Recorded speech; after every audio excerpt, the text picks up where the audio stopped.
నేను డిస్టర్బెన్స్ ఎక్కువ క్రియేట్ చేసే పర్సన్ గా, ఉన్న డిస్టర్బెన్స్ ని క్లియర్ చేసే టైప్. థియేటర్లు మొత్తం బాగా గట్టిగా నిజంగా పండగే. దారం ఏదైతే ఉందో అది వీళ్ళు పట్టుకుని ఆడించేది మన మెగాస్టార్. ఎవరు గుర్తొస్తున్నారు చెరుగడలు చూడగానే? నయనతార. హ్యాట్స్ ఆఫ్ నయనతార గారు. ఆవిడే వచ్చి ప్రమోషన్ ఎప్పుడు అమెరికాలో చేశారు చూసారు. అమ్మో, ఎప్పుడో సడన్ గా ఓ రోజు వస్తుంది అనౌన్స్మెంట్. ఏదో ఉంది మొత్తానికి వెనక స్కెచ్.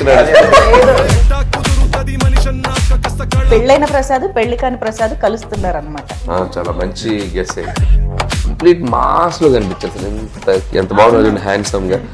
సో నేను ఆ క్యారెక్టరైజేషన్ ఫిక్స్ అయింది. ఈయన సినిమా అంతా సూట్లు టీ షర్ట్లు క్లాస్ గా ఉండడానికి క్యారెక్టర్ రాసేది. నేనున్నా సినిమాలో. అందరూ చూడాలి, అందరూ ఎంజాయ్ చేయాలి, దాని గురించి అందరూ కూర్చుని మాట్లాడుకోవాలి. గోల్డ్ బాక్సులు బద్దలవబోతున్నాయి. ప్రొడ్యూసర్లు ఇద్దరు సిద్ధంగా ఉన్నారా అని చూసుకుంటాడు కదా, నువ్వెందుకు మమ్మల్ని టెన్షన్ పెడతావు? శశి నేను చూపించి మాట్లాడుతున్నావంటే, నీకు అంతగా తిట్టాలనుకుంటే అప్పుడు వచ్చి తిట్టవప్పుడు